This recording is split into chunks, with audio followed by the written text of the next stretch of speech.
Yo, Mina! Inventory ni yokoso! Triple Poker Night ato za Inventory no podcast da! Ichiban suki na character! Fuku o nugu yo! Totemo ureshii ataka! これは93のエピソードだ。俺がお前たちの司会者、スプナノン様。一緒に同僚、ノード殿。Say hi, Nord.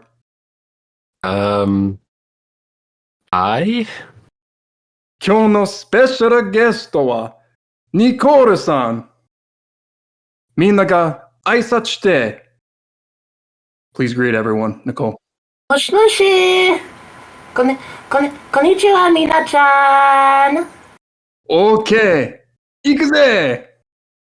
Hello, everybody. If you didn't catch that, this is episode 93 of the Strip Poker Night of the Inventory podcast. I'm your host, spnanon sama, if you will. And that was my co-host, Nord Dono, and guest, Nicole-san. Nicole, we brought you on last time as well. And again, you are the developer of not only Gigas from Earthbound, but also the character we will be talking about this time, who's just reached Maine, Kyoko Kirigiri from Danganronpa. We will get to her shortly, but there's no new updates on the game front, really. We record these back-to-back, so no host chilling, really. Masquerade, still up in the air. Who knows what's going on with that? I'll tell you who, Nord. He's just not telling. So we'll get to all that in a future episode. This time around, we have 3 main roster additions. 2 of them a very, very long time coming, but we'll get there. The first on the agenda is perhaps the most annoying character in the entire roster. It's not really her fault, though. It's just who she is. It's Moskii from Monster Musume. And some subtitle about daily lives of monster girls, probably Nichijou in there. So with a brand spanking new model by Nomlet. We had a Rahabim 87 on a little while ago to talk about her when she was on testing, and now here she is. She is, in fact, a life-size mosquito girl with wings and clawed feet and 4 arms and fully black eyes and apparently a proboscis that she uses to suck blood, and she very much wants you to know that she sucks blood. Located under her tongue. Yeah, I'm glad she doesn't have a pose showing that, to be honest. Our first character from Monster Musume no Iru Nichijou. And she's a manga exclusive character at the moment. Yeah, do you happen to have a picture of her old model? If not, I'm sure Solitaire can find it because we did talk about her in an earlier episode. But yeah, she's hit main roster after not too long. Rahabim, between her and Wasp, she's been pretty good, or he's been pretty good about getting characters on main relatively quickly. I wouldn't call her a vast, expansive character, but she is a lot of fun. And as I said, she got a whole brand new, improved model. And very improved indeed. I mean, I thought it was already serviceable before, but now there's a ton of detail. Very nice, very unique looking, because Namla has a pretty unique style to him, to his work. Nicole, what did you think of Moskii? So, Moskii has got some good Valley Girl stuff going on, and I think she hits a different niche with it than Suzuya.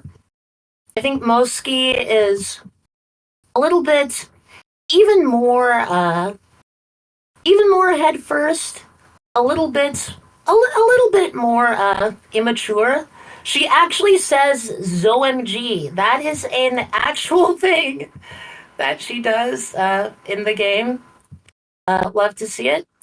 There's a lot of good stuff in her writing, like the little bit where she takes her top off and says, "Oh yeah, check out these." Man, what do you call them? It's on the tip of my tongue. And just left there. Love that little line. And oh man, if you're a SPNatI dev who hangs out with other SPNatI devs, you've seen Nomlet's work, and you have been new that Nomlet's work is phenomenal. So I was really excited to see some Nomlet stuff get into the game. I have 0 notes on the model that Nomlet has made. I believe that Rafa Beam is still does the posing for this model. Yeah, he still did all the posing. Yeah, okay. Yeah, and there's some good stuff in there, which, I understand. Pretty challenging to do. What's with the extra arms and all. I think there was some great mileage gotten out of that. Now that said, I do need to exercise part of my wild card role and dish out a little bit of critique on here. A lot of this is stuff that I think Rahabim has already seen me say because I typed this out as a feedback report, but now I've got a microphone in front of my face, dang it, and now you have to hear my incredible voice. To start out with, Moskii seems to be low on targets. She has hit main with, as of this recording, 83 total, with 5 at most per character. And that's not a big deal. You can just always write more. You can talk with other creators about writing more. I think it's just a natural consequence of having had a relatively short development time. But also, I want to talk about her eyes a little bit, because I do have some mixed feelings on them. I believe that in her source material, Moskii her eyes are pupilless, and she's got some white shines on them. And these shines in SPNatI have just been repurposed as her pupils. They just kind of move around in her eyes. It's not something that I feel great about conceptually. I think that I don't think that we have any characters in SPNatI who just don't have pupils. And to be fair, in this 2D Kizakai art style, that's kind of a hell and a half for posing, for getting some good facial expressions across. So I understand, why you did that. I think that, maybe this was a thing that didn't need to happen. If you were to be like real crazy, do some creative stuff with like eyebrows, or if you were to have like custom drawn tilted heads, then certainly I don't think you'd need to do that, but custom drawn tilted heads are a very that's a very tall order. And I understand it. I very much understand this decision. And to be fair, I think it does pay off with some very strong facial posing. Now, I do want to be the first to address the ancient psychic tandem war elephant in the room, which is, I believe this has already been discussed when we talked about Moskii being on testing. But this is still in the game, so I'm going to have us talk about it again. Moskii's forfeit dialogue, or lack thereof. Rahabim made the decision to have her just entirely ignore other characters and focus on herself. Yep. That's pretty masturbatory. Yeah, you could say that. And it's not a premise that I have a problem in and of itself, but what I do have a problem with is that she just doesn't react at all. Like, not even to, to the big strips. She doesn't say like a god yes, not and even an ooh, nothing. All of her dialogue is handled by a global case, pretty much. She's just going at it. She's just making a bunch of noises. And it's like on one hand, yeah, it is kind of hot to, to have somebody be so caught up in what they're up to that like the outside world just doesn't mean anything. But also, it's like you're dropping your boxers or losing your panties in front of her.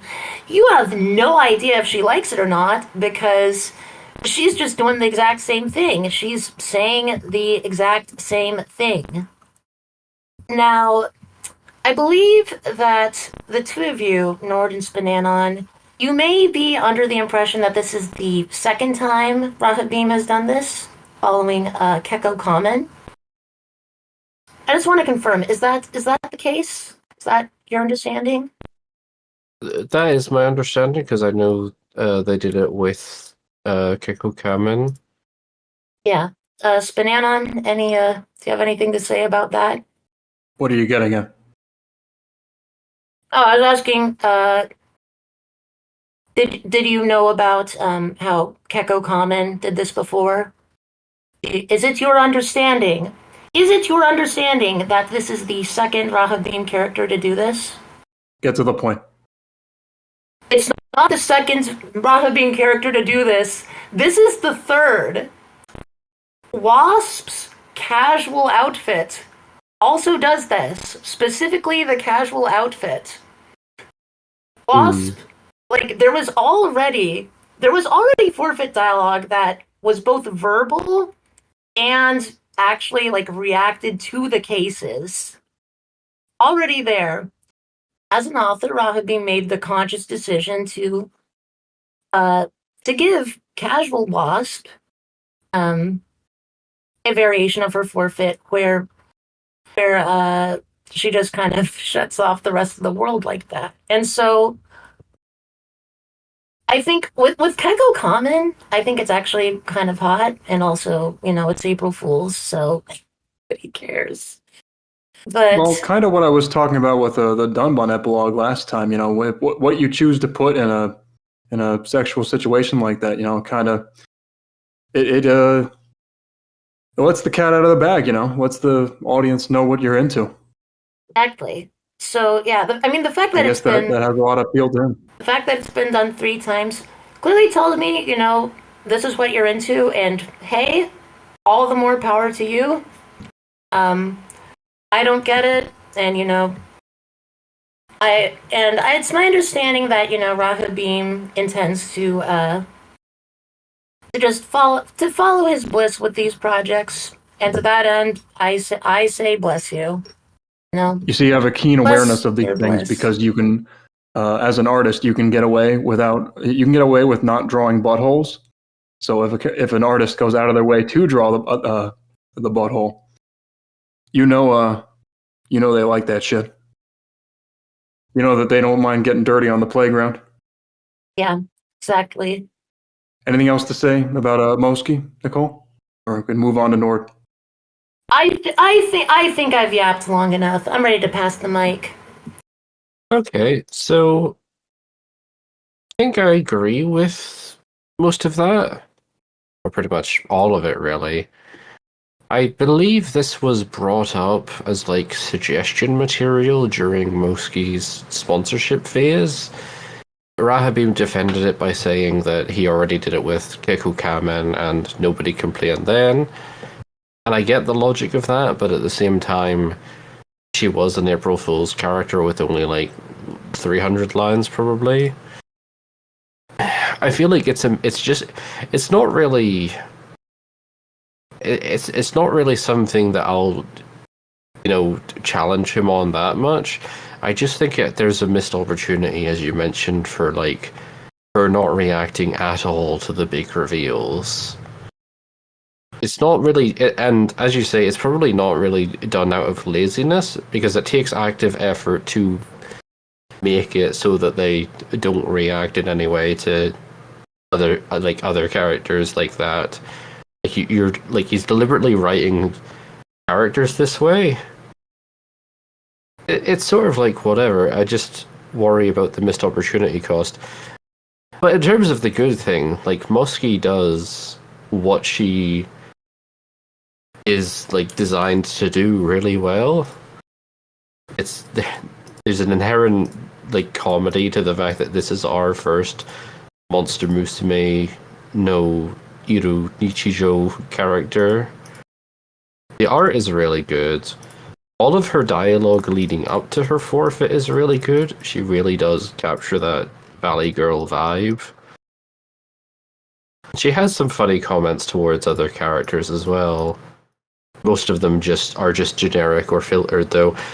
But in general, I think she's pretty solid. That's about all I have to say. Well, as I said before, her model was already serviceable, but this is definitely a big step up. Nice details, nice characteristic shine, and extra curve to the hips that Nomlet likes. She's very shiny, actually. She still talks about blood a lot. She doesn't have a ton of character depth. I guess there's not a whole lot you can do, given the kind of character she is, just a minor manga-only thing.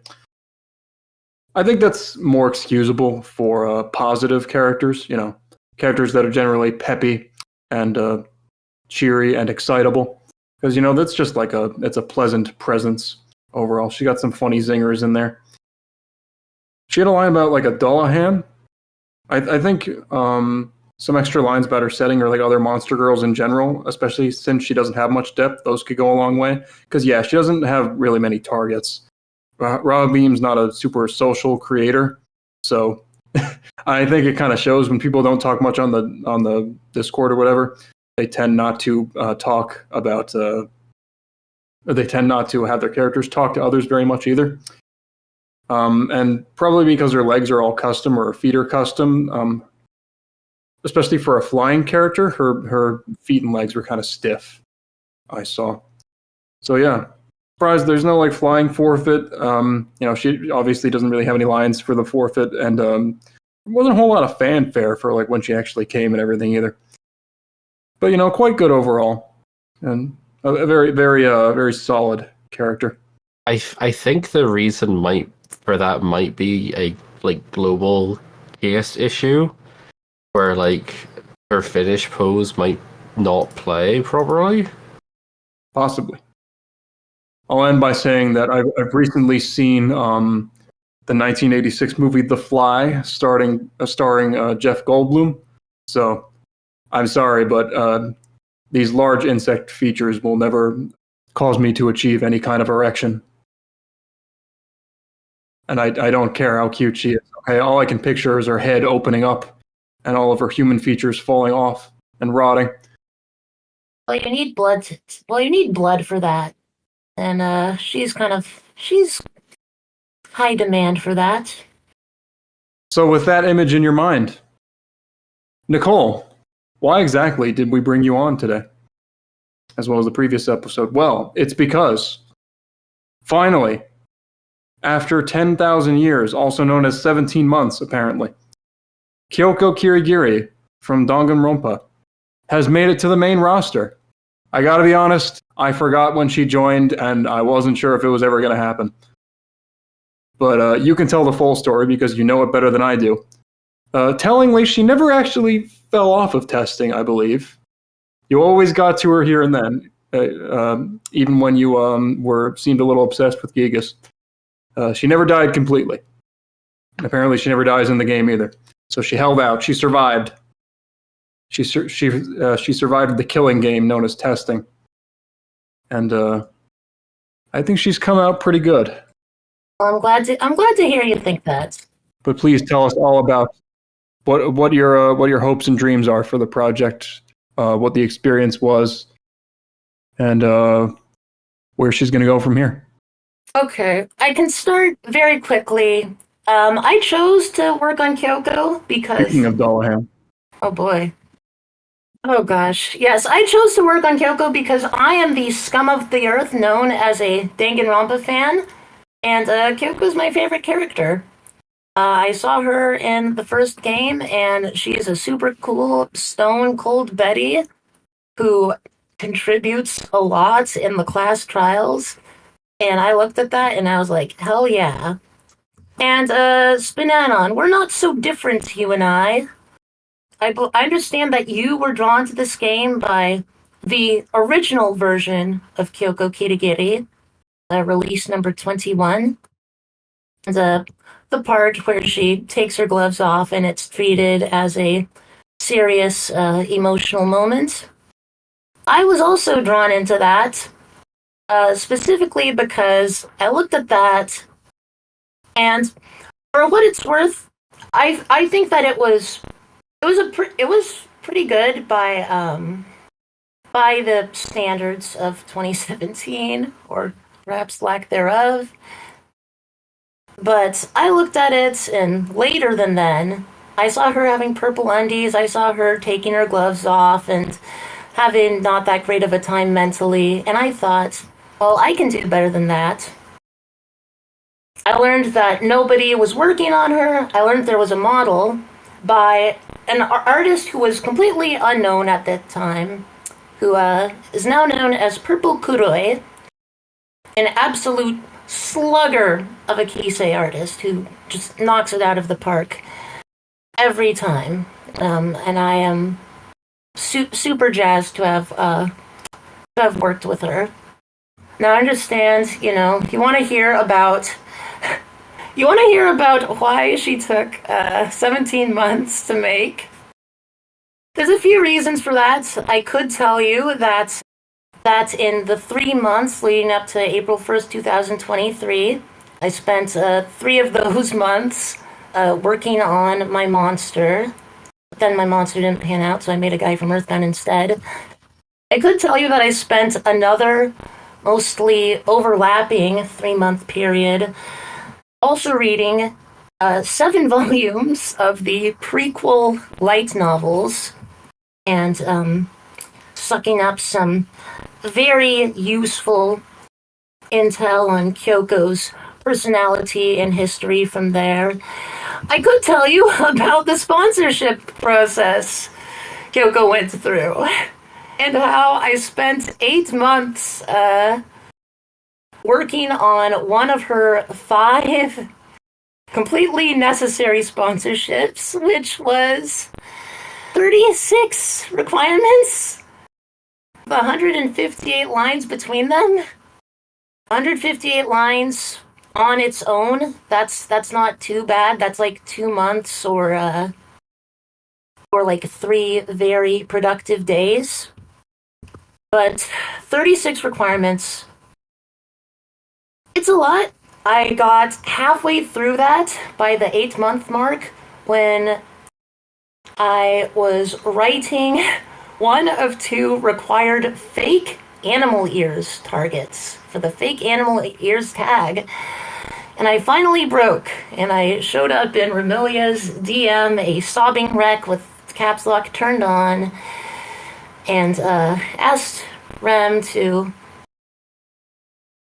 check out Kyoko in her then current state and consider revising her sponsorship, which she did. And she was like, yeah, no, this is good. This is good. Consider mine done, pretty much. And then at the same time, with sponsorships, consider what is actually a requirement to function in the game versus something you would like to see. Yeah. Whatever the case, around the same time, a 6th sponsor showed up because somebody was fed up with how long Kyoko was taking and changed to wish the bees they sees in the wheeze, and wrote a very simple 6th sponsorship. And from that point, I think I really hit the ground running, getting Kyoko to the finish line. I could tell you about my motherboard dying on the repair guy's table, but that hardly set me back a few days because I'm something of a juggernaut. But the real reason Kyoko took so long is Kyoko Kirigiri is just a really, really challenging character to write. She is the deuteragonist of Danganronpa Trigger Happy Havoc, one of the two co-protagonists of Danganronpa Kirigiri, and the quaternary antagonist of Danganronpa Zero, among other appearances she has had. In a already heavily story-driven franchise, consisting of visual novels and a few light novels, Kyoko is probably the most deeply complex and rounded character of them all. And most of that roundness is an iceberg. It is beneath the frigid waves. Kyoko is a character for which I think the touchstone method, very common method for character writing, I think it doesn't work. I don't think her personality can be boiled down to a set of 5 or 6 or 12 points. I have found that really getting Kyoko down requires a very intimate understanding of what makes her tick. What I'm getting to, she's not beginner friendly at all. I've seen other fan works, not SPNatI, absolutely nail other Danganronpa characters, otherwise be pretty well written, but miss the mark on Kyoko's characterization at least a little bit. She was previously attempted when everyone in SPNatI was beginners. And as with all the SPNatI characters, her writing was very, surface level. And I think the test of time shows this works for Pokemon characters, Street Fighter characters, not so much for Kyoko. And the person who stepped up to bat for this monumental ask of a project was a rookie writer who thought she was hot shit. She saw a model with an artist, saw an opportunity, didn't fully realize until one of these guys ripped her work to shreds in episode 68 of the Strip Poker Night of the Inventory podcast, that she had thoroughly bitten off more than she could chew, and she defiantly chewed anyway until she choked to death. But something went horribly wrong, and now Kyoko Kirigiri is on main. So don't ask me how that happened. Well, I'm sorry you died, but what are your future plans for the project now that she's on main? Targets is one of them. I've been working a little bit on some targets with some blue-haired stoic lady from something called Vandred. I think it's a TV anime. The guy who works on her seems pretty dedicated. So I've been having a nice time working on that. They should kiss. Working on some banter with Mikon at the time of recording. I plan to keep working on Kyoko for a while, but man, it's really crazy to have a character on main now. Oh, I'm sure. I feel like Thanos sitting down at the end of that one movie. It took me all of a month, so. Oh, wow. Well, sorry it took you a month. Nord, what did you think of Kyoko? Yeah. So what I'm getting from all of this is she was absolutely the worst choice for a beginner project, yeah? Pretty much. Stoic in general is not easy. And then for all your trouble, you get called boring and no personality. People are dumb. Nord, please. Well, my thoughts on her is that I think from everything I've seen, you have put the most thought into her of pretty much any character of her caliber. I think it has paid off pretty well because she's perfectly well-rounded. She never repeats herself. She is quite observant of a lot of edge cases that can happen during a game. No doubt due to very thorough uses of filters and conditions.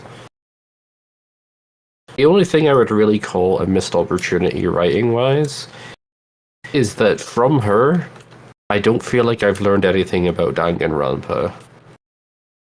I did a wiki dive earlier, and I've found out what an absolute fuck the state of their world is in. But apart from that, I still don't really know anything about the series other than like the basic concept of like how the story goes. So that's really the only thing. It's something that you can explore in targets and the like, maybe. Although, from what I gather, it's going to be very difficult for her to discuss anything spoiler related. Because it's one of those series where talking about anything leads to like spoilers you can't take back. Art-wise, no complaints. Beautifully done model and posing. Pushes her file space to the absolute limit. Hence why, like, she had so many, like, segmented sprites. Wasn't she originally, like, close to 15 megabytes and then that got cut down to 10? Yeah, I believe something like that. I did.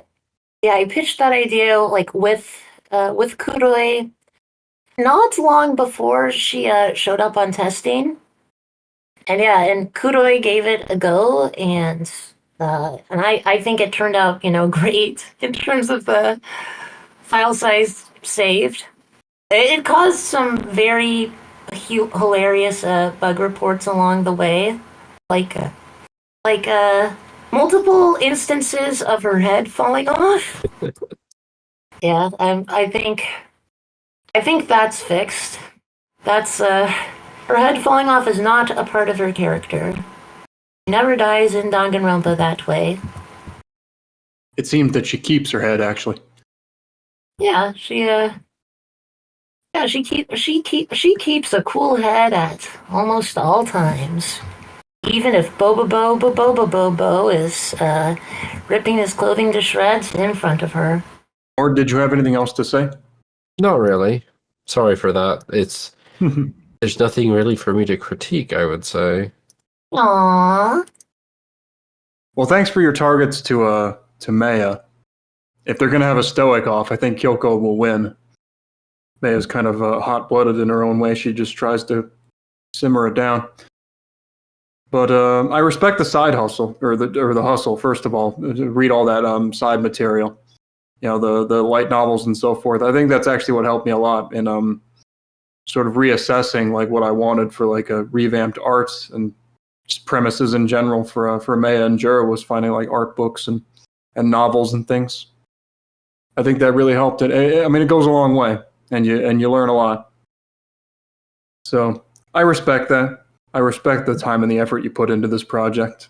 And I think it did come out really nice. I enjoyed playing with her.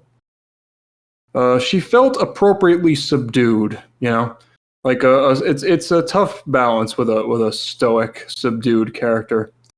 I think what you could do even more of is have like silent lines. I mean, that's something I've been proclaiming the value of. But I think that's just a layup for her. That's just a no-brainer. I think everyone should have them, and especially her. Just lines where she's just staring at you. I think it really helps the game breathe, gives some space. She has quite a number of lines with parenthetical thoughts, is that something she does in Danganronpa? Because I would highly recommend getting rid of those. I remember that was one of the things that was critiqued back in episode 68. She doesn't do it in the games. She does it at least in one chapter of the prequel light novels. So it's justified in being there. But yeah, since that's a novel though. Like you don't have any visuals. But since testing though, I've tried to really to scale back on those. Whenever I want to write one of those, I tell myself, do I have a way to just have Kyoko say this? And most of the time, I do. I admit, most of those are probably pretty old.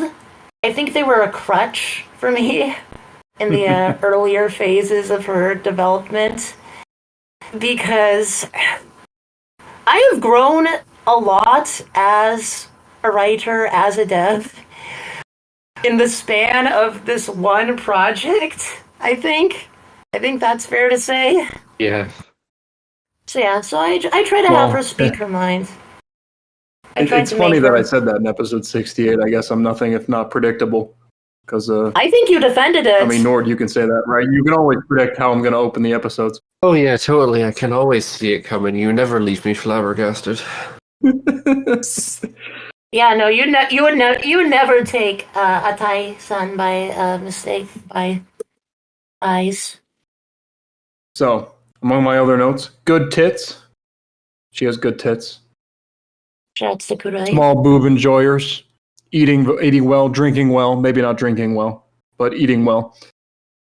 I think on her underwear stage, I don't have a picture of it, but they could use a little more detail around there because it's, she is pretty small, and there's no kind of like detailing around like her bra when they're like, and they're like no cleavage or anything. Was that back profile? Was that like referenced? The back profile?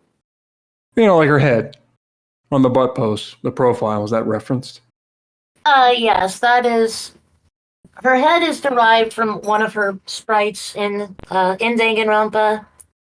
We had the luxury of Danganronpa just being a game that just comes with a set of poses that are very, very good to use. There's a couple of Kyoko's poses that aren't in the Bible, but I think we got good mileage out of the ones that are. If you want extra or the ultimate example of referencing Danganronpa poses, that work in progress is coming apparently. But yeah, love her blush when she finally starts blushing. I love her clever, biting, sassy lines. She has a lot of those. One last thing I can say is that I think she could use even though I liked her blushing, I think when she's forfeiting, she could have a more dynamic movement. My suggestion, she had like her knees up tight the whole time. It's like, get a little loose. Finally crack. That's what I always say with stoic characters. Open up that crack. You want to see her butthole? I didn't say that. So you were thinking it. We're done talking about Kyoko. It's been about 20 minutes. Let's end things off by talking about Kyoko. That is to say, Kyoko Toshinou, who these two have really been bound by fate, apparently. I think they were introduced on testing at the exact same time, and they have hit main at basically the same time as well. They had the same 17-month consistent testing journey. I don't know what it is about Kyoko's. They don't have the same kanji in their names. But this is Kyoko Toshinou from Yuru Yuri. With a bunch of alt skins she's got in the meantime. She's got that over Kirigiri. And she's basically just a troll. She's a middle schooler turned college student, as I riffed on. I guess it was around episode 68 or so. She just likes to fuck around and like tease her friends and get off on Yuri and draw comics and do other fun amusement club things. She likes to dab, apparently. This is by Lil David, also the creator of a Final Boss April Fool's character, Wario. I don't know if you two were separated at birth or what. I know Nord and I were born very close together, only a couple days apart. I don't know what kind of connection you two share. I believe you are close in age. It's a mystery. Define close. Nicole, as the author of a Kyoko, what did you think of Kyoko?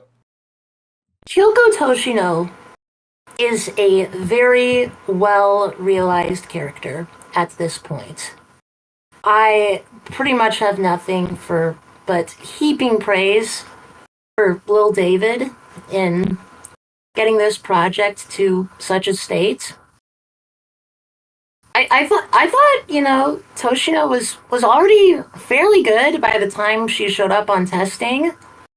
She did a lot of really clever things, like moving her, like having her hair that she like moved out of the way. I guess that came later.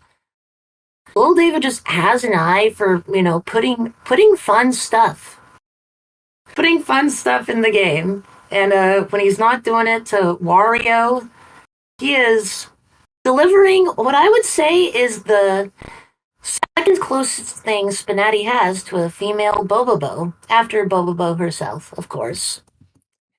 I just watched through the sponsorship process that David just has held himself to a very high standard. And that's something that I just really admire in him and his work.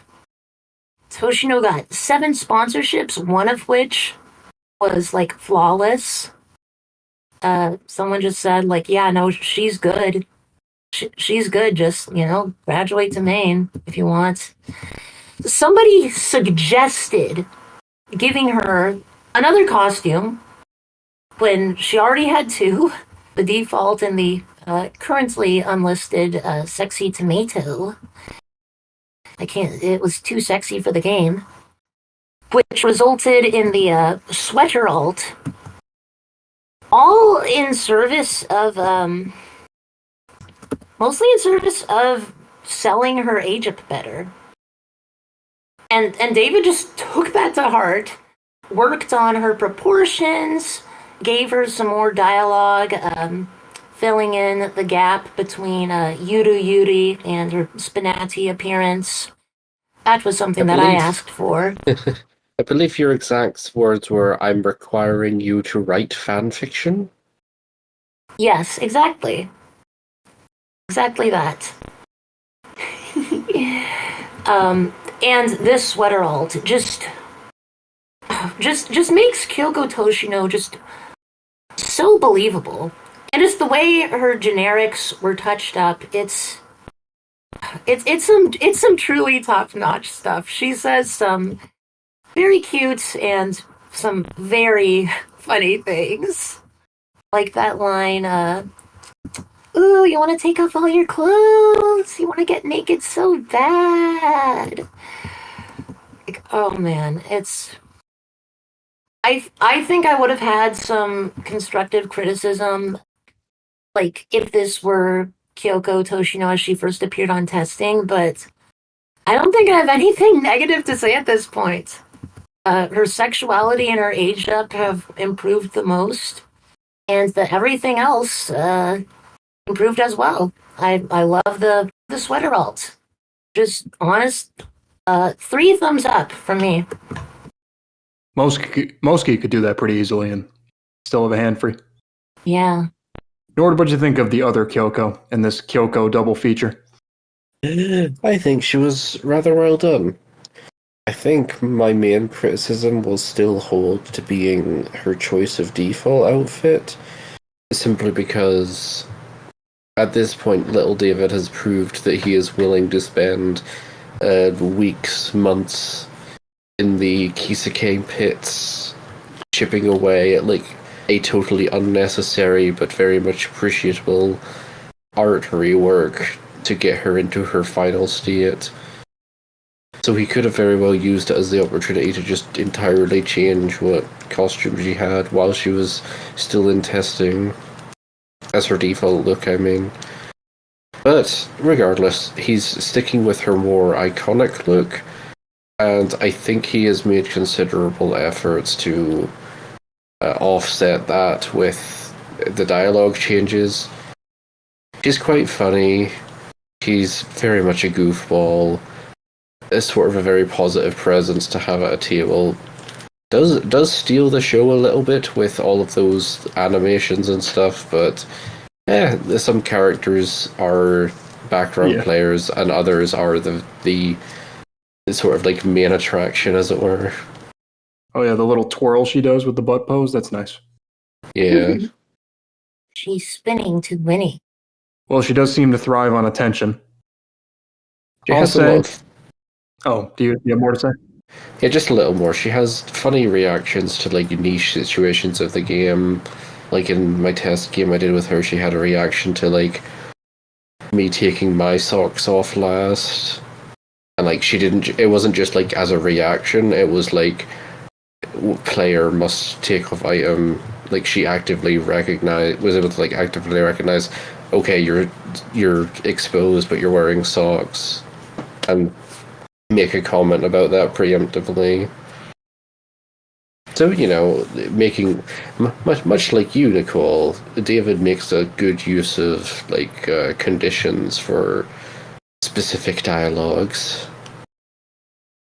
Just that this Kyoko very much uses that as a way to make some sort of observational humor, whereas your Kyoko is more like, I am psychoanalyzing you as we are playing.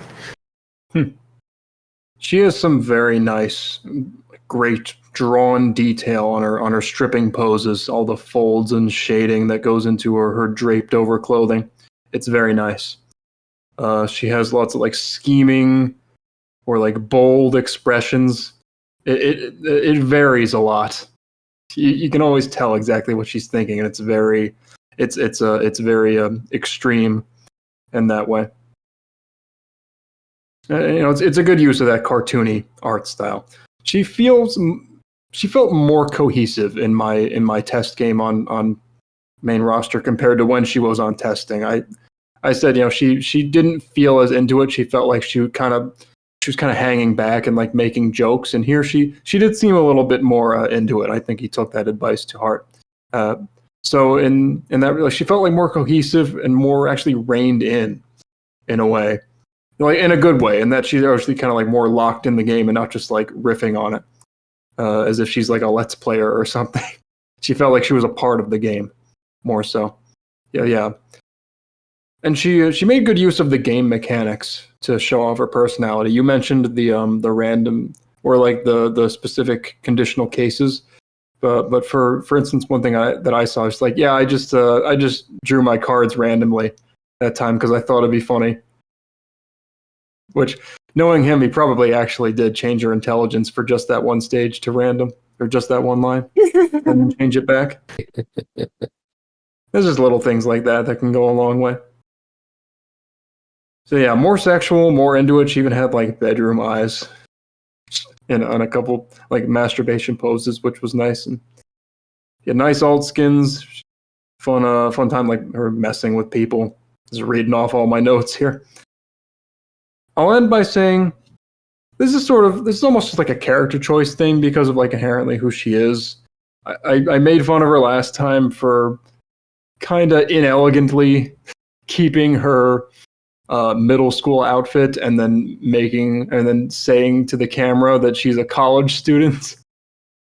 And she's made a little taller, but I mean, me personally, this design still feels kind of young to me.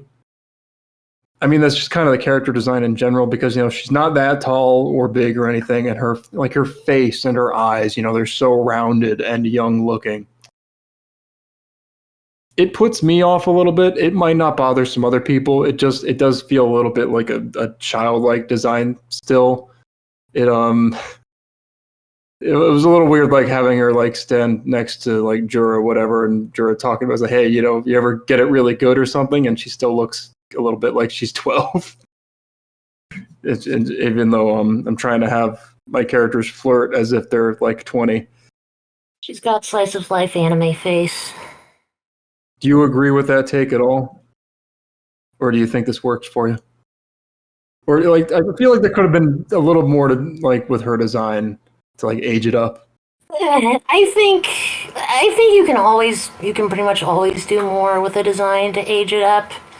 It's a delicate tightrope between recognizability. I'm sure David's like gonna listen to this, and then he's just gonna put like 3 months worth of effort into some like more tweaks to her proportions and stuff. I think the sweater alt. I've been like playing exclusively with the sweater alt ever since it dropped, just because she looks a lot more convincingly older. I think that helps a little bit because it looks more collegiate. Yeah, I feel like the sweater should have become the base costume. To be honest, I feel like it's news to David that he has that option. If he does. I'm someone who's generally kind of flippant about age ups. It's like, you don't have to do that much. I'm Mr. Ryuko over here. I just don't change anything. Who gives a shit? But yeah, with a character who is quite young in the source material, I think you could have done a little bit more to push her over the edge, especially design wise, because she does look so cute and innocent. Maybe talk a little bit more about like what she likes or who she likes and what she's into specifically. Give her a little bit more of a defined sexuality. That's something I also recommend for all sorts of characters. But in terms of like the merits of the project itself, very well done. All over art and dialogue. I think he really accomplished what he set out to do with her. And I'm glad that they've both hit main together and they can join hands and frolic forevermore into Kyoko Valinor. Yeah, play with them together. They have a ton of targets. I'm sure she's very excited to meet another Kyoko. Yeah, I promise that you definitely won't get like one of the more serious and somber moments between the two of them in SPNatI. That would never happen. Well, unless there's anything else to say about either Kyoko or Moskii, I think it's time to end episode 93 of the Strip Poker Night of the Inventory podcast. Nord, Nicole, any final thoughts? I love the trend of when we get two characters with the same name around the same time. It happens surprisingly frequently. I wonder if they're going to get an epilogue. I feel like now is a pretty good time for Danganronpa between Kyoko, Aoi, Kokichi in the game. A very promising Toko on the way. Kyoko Kirigiri joins the amusement club. That's the epilogue. Yeah, that would be something. Maybe. So I think we're in the midst of a Danganronpa renaissance. I wonder if we're gonna get a Yuru Yuri renaissance as well. Foul time. Okay. Both of you all good? Yep. いいね。Aye. All right. 終わりましょう。みんな、どうもありがとうございました。93のエピソードの終わりだ。じゃあ、またね。またねー。